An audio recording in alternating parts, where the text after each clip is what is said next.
Hello, welcome back to our channel. आप देख रहे हैं बोर्ड टॉपर। तो चलिए इस वीडियो के द्वारा हम लोग महत्वपूर्ण प्रश्न का हल कर रहे हैं रसायन विज्ञान से संबंधित। ये प्रश्न दिया हुआ है।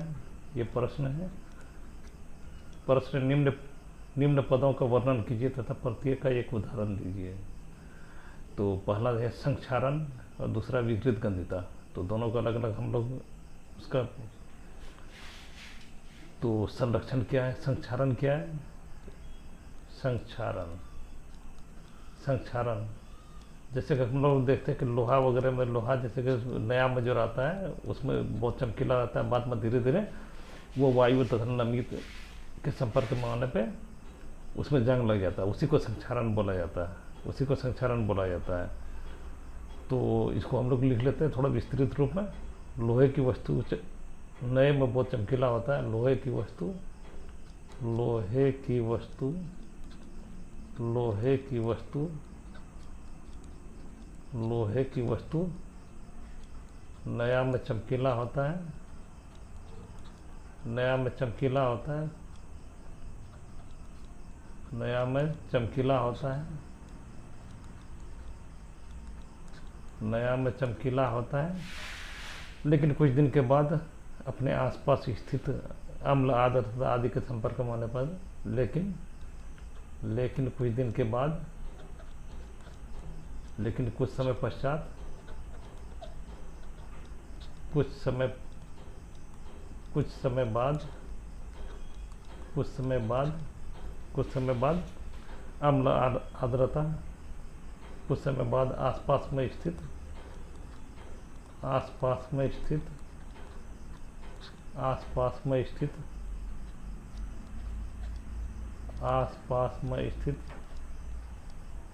आसपास में स्थित अम्ल आर्द्रता नमी आदि के संपर्क में आने पर, अम्ल आर्द्रता आदि के संपर्क आने पर, आदि के संपर्क में आने पर, आदि के संपर्क में आने पर,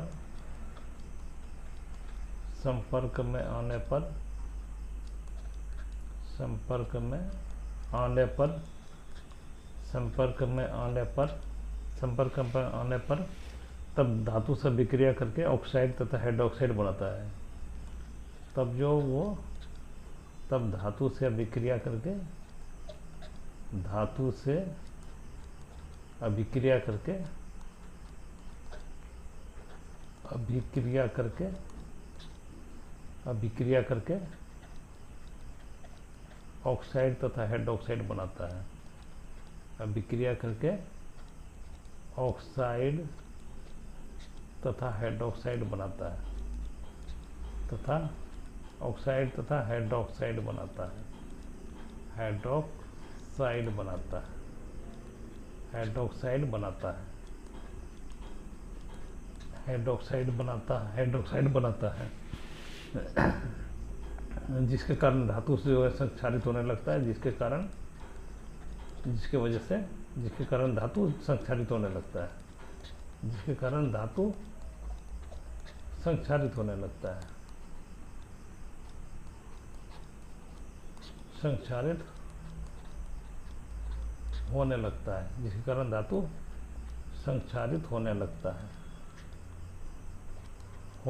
धातु संक्षारित होने लगता है, संक्षारित होने लगता है। इसे ही संक्षारण कहते हैं, इसको ही संक्षारण कहते हैं, इसे ही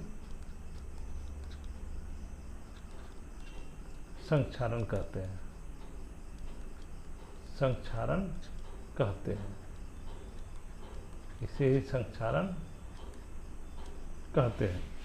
संक्षारण के कारण धातु का चमक कम हो जाता है या फीका पड़ जाता है। संक्षारण के कारण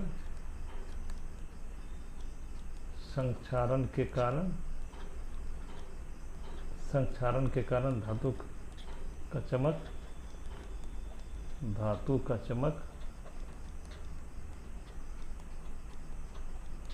फीका पड़ जाता है, धातु का चमक फीका पड़ जाता है, धातु का चमक फीका पड़ जाता है, धातु का चमक फीका पड़ जाता है। फीका पड़ जाता है या ख़त्म कम हो जाता है। तो इसका उदाहरण है, इसका उदाहरण है लोहे में जंग लगना। लोहे में जंग लगना, लोहे में जंग जो लग जाता है वो संक्षारण के कारण नहीं होता है। इसको रोकने के लिए पेंट वगैरह किया जाता है, पेंट ग्रीस लगा के या पेंट लगा के। लोहे में जंग लगना, लोहे में जंग लगना। चांदी के ऊपर काली परत का चढ़ना, चांदी के ऊपर काली परत चढ़ना, चांदी के ऊपर काली परत चढ़ना, काली परत चढ़ना। तांबे के ऊपर हरी परत का चढ़ना। ये सब इसका उदाहरण, संक्षारण का उदाहरण है। तांबे के ऊपर हरी परत चढ़ना, हरी परत चढ़ देना। तांबे के ऊपर हरी परत जो चढ़ जाता है वो भी संक्षारण के कारण ही होता है। वायु, नमी, अम्ल आदि के संपर्क में आने पर। तो अगला विकृत गंधिता है। विकृत गंधिता इसको डिफाइन करते हैं। विकृत गंधिता विकृत गंधा तेलीय या वसा वाला पदार्थ होता है विकृत गंधिता। विकृत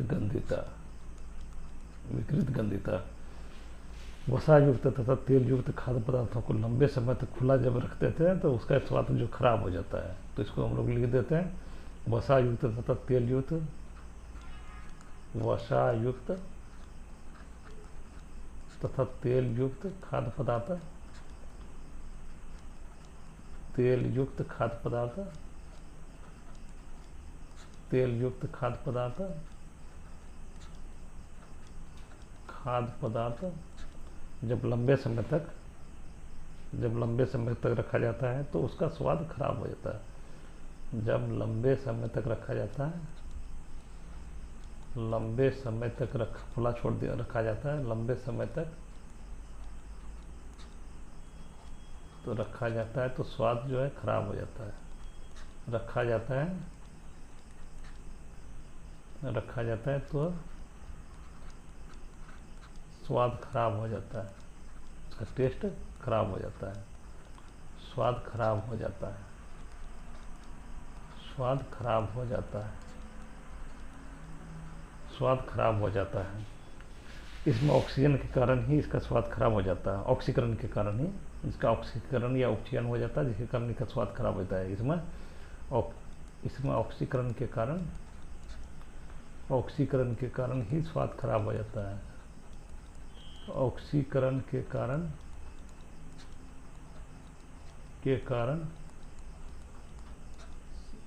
स्वाद खराब हो जाता है। ऑक्सीकरण के कारण स्वाद खराब हो जाता है, खराब हो जाता है। इसके ऑक्सीकरण के कारण स्वाद खराब हो जाता है।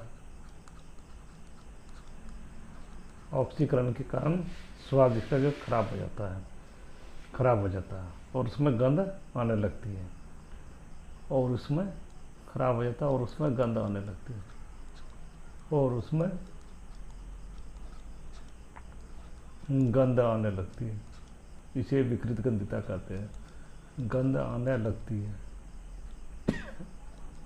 गंध आने लगती है, इसे ही विकृत गंधिता कहते हैं। इसको रोकने के लिए इसे ही विकृत गंधिता कहते हैं। सिलसिलेवार चल रहे हैं, इसे विकृत गंधिता कहते हैं।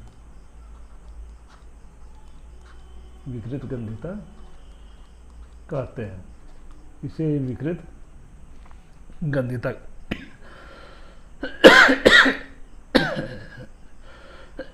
इसे विकृत गंधिता कहते हैं। प्राय तेलीय तथा वसायुक्त खाद्य सामग्री में उपचयन को रोकने वाले पदार्थ, अक्सर हम लोग उसमें जो है उपचयन को रोकने वाले पदार्थ जैसे ऑक्सीजन को हटा के उसमें नाइट्रोजन को मिला देते हैं या वायु रोधी में रखेंगे तो वहाँ पे भी उसका विकृत गंधिता नहीं हो पाता है। तो चलिए इसको लिख देते हैं। प्राय तेलीय तथा वसायुक्त खाद्य सामग्री में प्राय तेलीय तथा वसायुक्त खाद्य सामग्री, तेलीय तथा वसायुक्त खाद्य सामग्री, तेलीय तथा वसायुक्त खाद्य सामग्री तेलीय तथा वसायुक्त खाद्य सामग्री में उपचयन को रोकने वाले पदार्थ, सामग्री में उपचयन को रोकने वाले पदार्थ, उपचयन को रोकने वाले पदार्थ, उपचयन को रोकने वाले पदार्थ, उपचयन को रोकने वाले पदार्थ, उपचयन को रोकने वाले पदार्थ प्रतिऑक्सीकारक मिलाए जाते हैं। प्रतिऑक्सीकारक एंटीऑक्सीडेंट, प्रतिऑक्सीकारक मिलाए जाते हैं। प्रतिऑक्सीकारक ऑक्सीकारक मिलाए जाते हैं। प्रतिऑक्सीकारक मिलाए जाते हैं। प्रतिऑक्सीकारक मिलाए जाते हैं। प्रतिऑक्सीकारक मिलाते हैं। वायु रोधी बर्तन में भी रखने पर खाद्य सामग्री उपचयन कम होता है। जब उसमें जैसे वायु रोधी, जिसमें हवा ने प्रवेश नहीं कर पाए, वायु रोधी बर्तन में भी रखने पर, वायु रोधी बर्तन में भी रखने पर, बर्तन में भी रखने पर, वायु रोधी बर्तन में भी रखने पर, वायु रोधी बर्तन में भी रखने पर खाद्य सामग्री का उपचयन कम हो जाता है। खाद्य सामग्री का उपचयन बहुत कम हो जाता है। खाद्य सामग्री का उपचयन जो है कम हो जाता है। ऑक्सीकरण कम हो जाता है। उपचयन, खाद्य सामग्री का उपचयन कम हो जाता है। उपचयन कम हो जाता है। उपचयन कम हो जाता है। खाद्य सामग्री का उपचयन कम हो जाता है। खाद्य सामग्री का उपचयन कम होता है। उदाहरण है, चिप्स बनाने वाले चिप्स की थैली में ऑक्सीजन हटाकर उसमें नाइट्रोजन, जैसे उदाहरण, इसका उदाहरण है चिप्स बनाने वाले चिप्स की थैली में, आलू का चिप्स बनाने वाले चिप्स की थैली में, चिप्स बनाने वाले चिप्स की थैली में, चिप्स बनाने वाले चिप्स की थैली में, चिप्स के थैली में, चिप्स की थैली में ऑक्सीजन हटाकर उसमें नाइट्रोजन, जैसे ऑक्सीजन हटाकर, ऑक्सीजन हटाकर, ऑक्सीजन हटाकर नाइट्रोजन जैसे कम सक्रिय, नाइट्रोजन जैसे कम सक्रिय गैस भर देते हैं। नाइट्रोजन जैसे कम सक्रिय गैस भर देते हैं। ऑक्सीजन को हटा के नाइट्रोजन जैसे कम सक्रिय गैस भर देते हैं। ये अक्सर कंपटीशन में पूछा जाता है। आलू के चिप्स में, चिप्स नहीं खराब होने के लिए कौन गैस भरा जाता है, तो उसमें नाइट्रोजन को गैस को भरा जाता है। अगला प्रश्न उसको भी, तो ऑक्सीजन के योग या ह्रास के आधार पर निम्न पदों की व्याख्या कीजिए। प्रत्येक के लिए 2 उदाहरण दीजिए। उपचयन और अपचयन है। उपचयन और अपचयन, ऑक्सीडेशन और रिडक्शन। प्रश्न है, तो पहले उपचयन का ये कर लेते हैं, उसके बाद अपचयन का आंसर। उपचयन ऑक्सीडेशन, और उसके बाद रिडक्शन करेंगे ऑक्सीजन के प्रेजेंस में। ऑक्सीजन के आधार पे बोल रहा है। वैसे तो हाइड्रोजन का भी होता है, लेकिन उस पर नहीं चलना है अभी, ऑक्सीजन पे आधार पे लेके चलना है। वो अभिक्रिया जो उपचयन में ऑक्सीजन का संयोग होता है, ऑक्सीजन का जुड़ जाता है, जो ऑक्सीजन की वृद्धि हो जाना, उसी को बोला जाता है उपचयन। और ऑक्सीजन का ह्रास होना या कमी होना, तो उसको बोला जाता है अपचयन। तो लिख लेते हैं उसको। वह अभिक्रिया जिसमें किसी पदार्थ में, वह अभिक्रिया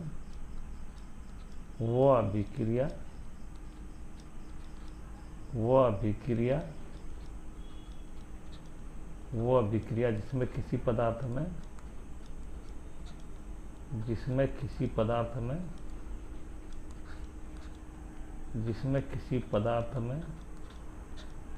किसी पदार्थ में ऑक्सीजन की वृद्धि हो जाता है या योग हो जाता है।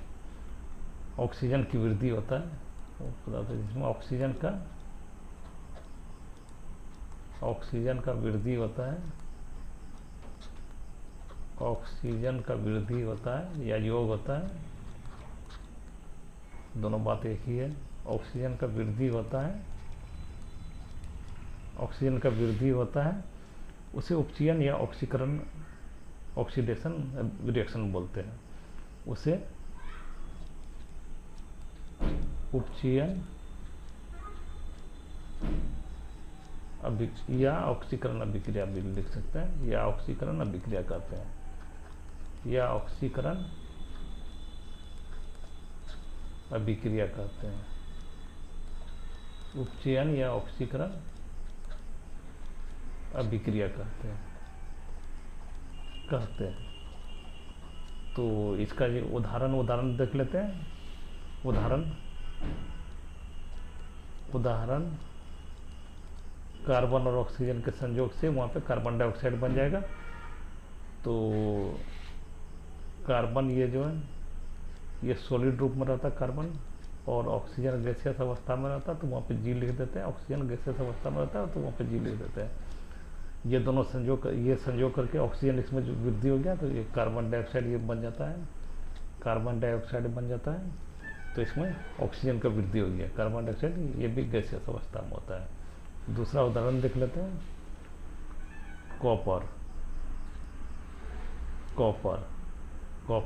ये सॉलिड रूप में प्लस ऑक्सीजन ये गैसियस अवस्था में।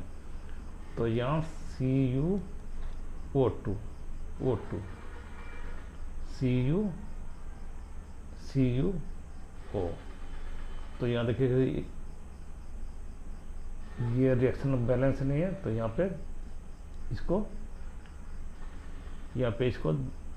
2Cu लगा देते हैं, कॉपर की जगह 2 लगा देते हैं, और यहाँ भी 2 लग जाएगा, क्योंकि यहाँ पे देखिए ऑक्सीजन का एक ही हो रहा है, यहाँ पे ऑक्सीजन 2 है, यहाँ पे संयोग हो रहा है। तो कॉपर ऑक्साइड, ये कॉपर ऑक्साइड बन गया, यहाँ पे कॉपर ऑक्साइड बन गया, ये काला रंग का होता है। अपचयन अभिक्रिया। अब अपचयन अभिक्रिया इसको लिख लेते हैं। अपचयन अभिक्रिया, उपचयन और अपचयन एक दूसरे के जस्ट अपोजिट है। अगर अपचयन अभिक्रिया, उपचयन में ऑक्सीजन का संयोग होता है, अपचयन में ऑक्सीजन का ह्रास होता है। अपचयन अभिक्रिया रिडॉक्स रिएक्शन, वो अभिक्रिया जिसमें किसी पदार्थ में से ऑक्सीजन की कमी होती है या ह्रास होती है, वो अभिक्रिया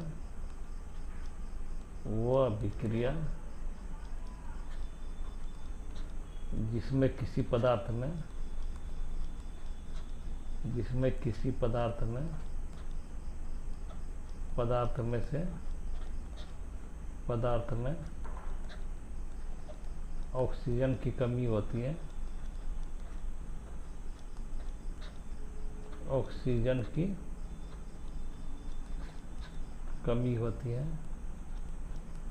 की कमी होती है, अपचयन अभिक्रिया कहा जाता है।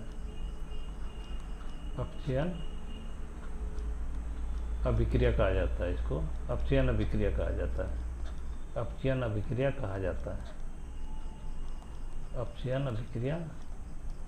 जाता है। इसका उदाहरण देख लेते हैं। उदाहरण जैसे कॉपर ऑक्साइड है, 2 उदाहरण देने के लिए बोल रहा है प्रश्न में, तो इसका उदाहरण देख लेते हैं।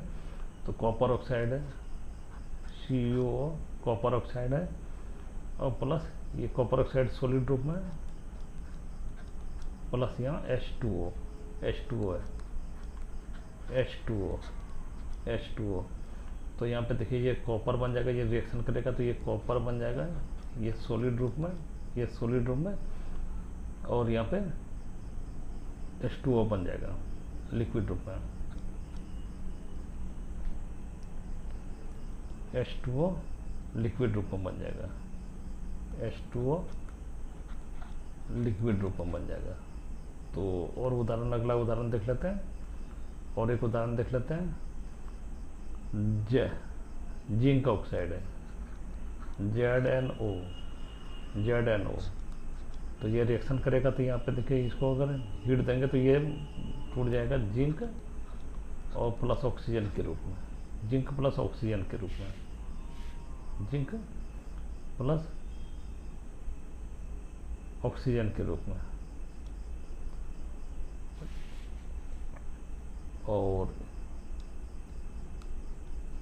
और एक उदाहरण देख लेते हैं, जिंक ऑक्साइड है प्लस कार्बन, तो ये हो जाएगा, ये जिंक बन जाएगा और ये कार्बन मोनोऑक्साइड, ये कार्बन मोनोऑक्साइड। अगला प्रश्न देख लेते हैं। अगला प्रश्न तेल एवं वसायुक्त खाद्य पदार्थों को नाइट्रोजन से प्रभावित क्यों किया जाता है? इसमें नाइट्रोजन क्यों डाला जाता है, ये पूछ रहा तेल एवं वसायुक्त पदार्थों को। तो इसका आंसर, तेल एवं वसायुक्त पदार्थ, तेल एवं वसायुक्त पदार्थ, तेल एवं वसायुक्त पदार्थ, तेल एवं वसायुक्त खाद्य पदार्थों में उपचयन को रोकने के लिए, पदार्थ में उपचयन को रोकने के लिए, उपचयन को रोकने के लिए, उपचयन को रोकने के लिए, उपचयन को रोकने के लिए ऑक्सीजन को हटाकर कम सक्रिय गैस नाइट्रोजन को डाला जाता है या भरा जाता है। ऑक्सीजन को हटाकर, ऑक्सीजन को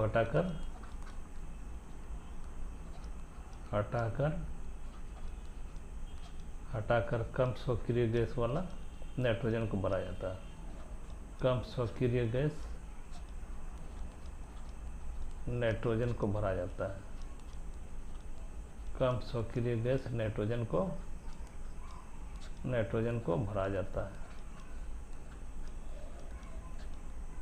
कम सक्रिय गैस नाइट्रोजन को भरा जाता है ताकि इसमें उपचयन नहीं हो सके। यदि नाइट्रोजन को नहीं डाला जाएगा तो यह तेलीय और वसायुक्त सामग्री विकृत गंदी हो जाएगा। यदि नाइट्रोजन को नहीं डाला जाएगा, नाइट्रोजन को नहीं डाला जाएगा,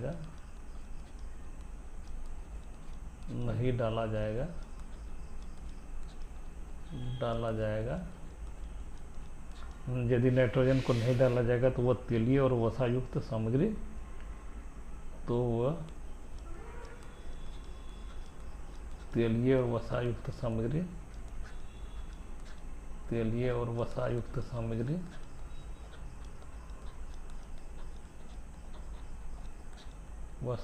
सामग्री विकृत गंदी हो जाएगा। सामग्री विकृत गंदी हो जाएगा, विकृत गंदी हो जाएगा। इस तरह का और वीडियो देखना चाहते हैं तो वीडियो को प्ले लिस्ट बना हुआ जहाँ पर बहुत सारा वीडियो है, वहाँ पे जाकर देख सकते हैं, जिसमें SST साइंस गणित सभी विषय की तैयारी कराएगा। Thank you for watching. Thank you.